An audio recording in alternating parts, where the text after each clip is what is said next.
Have you ever asked yourself, why do I keep attracting the wrong men? Or sat in silence thinking, if only my ex hadn't wasted my time, maybe I'd be married by now. Do you ever wonder, is it me? Am I doing something wrong? Or whisper late at night, why does love always feel like a battle I'm losing? My sister, playing the victim feels good at the moment, like a warm blanket. But most times it keeps you stuck. And it tells a story that makes you feel small. And sometimes, the hardest truth is this: it's not always about them. Sometimes, it's about us. The truth is, nobody tells you how easy it is to lose yourself while trying to be loved. You just wake up one day and realize that you've become everything you thought they wanted, and nothing you recognize anymore. That was Remi. Remi was the kind of lady people admired from afar. Always neat, always polite, always composed.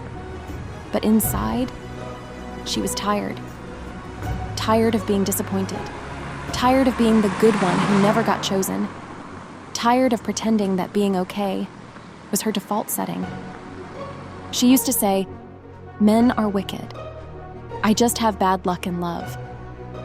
And her friends would nod, half listening, as she rehearsed the same lines again and again, like a Nollywood soundtrack on repeat. But here's the part she never said out loud. Remi didn't know who she was. Outside of being wanted, she built her entire worth around being loved.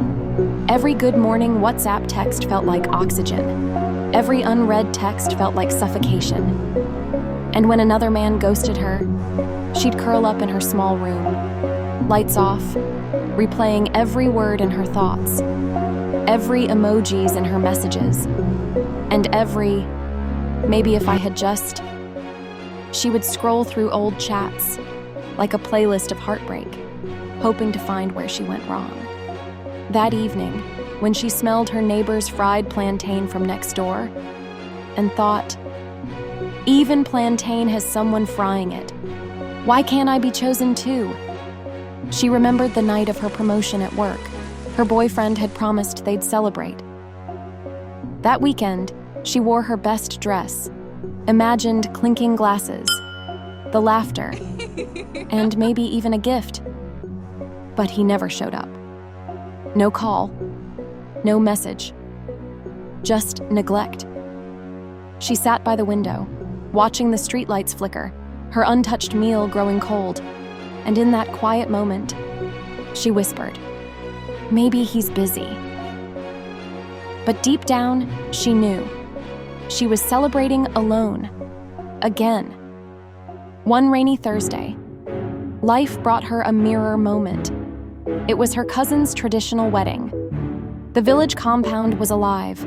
Women moved in colorful Ankara wrappers like butterflies, the jollof rice aroma rising with smoke from the firewood pot. Children ran barefoot. Aunties danced with wrappers tied tight. And the DJ shouted, "One more time," like joy was a language. Remi sat alone under a mango tree, pretending to check her phone. Her heart felt like it had been left outside in the rain. Then Auntie Bola came and sat beside her, quietly, no judgment. In fact, she didn't ask the usual, "When is your turn?" She just said, "Remi, you remind me of me. I used to think men were my curse, until I realized I was the one handing them the knife." Remi froze. The words didn't shout. They just cut deep. Her aunt continued, "When you make people your entire world, you lose the gravity that holds you. My dear Remi, stop trying to be chosen. Choose yourself." That night, Remi stood in front of her mirror. She remembered being 19, staring into that same mirror, practicing how to smile so he'd like her more. She remembered being 22, crying in front of it after a breakup, whispering, "What's wrong with me?" She remembered being 27, murmuring, "Maybe next time will be different." But this time, She didn't cry. She didn't beg. She didn't shrink. She saw herself, and she sat down and wrote in her diary, "If I keep blaming others, I'll never grow.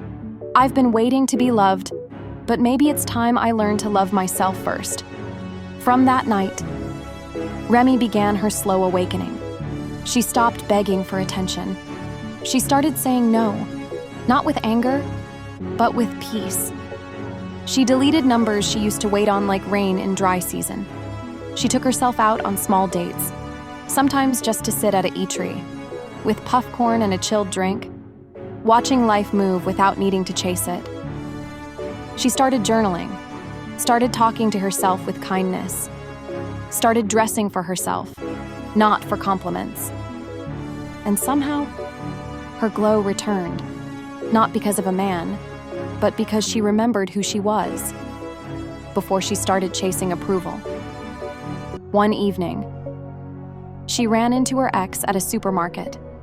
He looked surprised, like someone seeing a flower bloom in Harmattan. "You look happy," he said, his tone unsure, like he couldn't place the version of her standing before him. Remi smiled gently. "I am. I stopped seeing my worth through other people's eyes." And at that moment, she knew. It wasn't men that broke her. It was the version of herself that forgot she was enough. Months passed, and Remi bloomed, not loudly, but gently. She no longer waited for love to find her. She had found herself. One Saturday morning, she got a message from the man she met at the eatery. "Would you like to grab one bottle of wine again?" She smiled, not because it was romantic, but because it was kind. And she was ready. Not desperate, just open. They met again and again, slowly, naturally. No fireworks, just warmth. One evening, as they walked side by side, he said, "You carry yourself like someone who knows her worth." She laughed softly. "I had to learn it the hard way." And in that moment, Remi knew. She wasn't waiting to be chosen anymore. She had already chosen herself. Everything else was just grace. So to you, my dear single sisters, stop giving your power to heartbreak. When you say all men are the same, you close your heart to growth and attract pain. Ask yourself instead, what pattern am I repeating? Why do I keep ignoring red flags? Taking responsibility isn't blaming yourself, it's freeing yourself. Healing begins when you stop waiting for someone else to make you whole. To my married sisters, even in marriage, victimhood is poison. He makes me angry. He stresses me out. That's giving away your power. Nobody controls your reaction but you. Own your feelings. Set boundaries. Communicate. Love grows when both partners take responsibility, not when they play blame games. To my parents, your children copy what they see. If they watch you constantly blaming others, they'll learn helplessness. But if they see you admit mistakes and take action, they'll grow resilient. Teach them early that, yes, life can be hard, but they are never powerless. They always have a choice. And to our dear husbands, sometimes your wife doesn't need fixing. She just needs you to see her, to listen, to remind her she's still the woman with dreams, not just mummy, not just madame, my sisters. Finally, they say, the person who points one finger forgets that 4 fingers are pointing back. Blame feels safe, but it keeps you small. Responsibility feels heavy, but it sets you free. So tell me, have you ever caught yourself playing the victim, in love or in life? How did you find your way back? Drop your thoughts in the comments. I'm reading every single one. And please, don't forget to like, subscribe, and share. Because the world needs fewer victims and more women who remember who they are. This is Family Stories with Estyluv, where we heal hearts through stories, one heart at a time.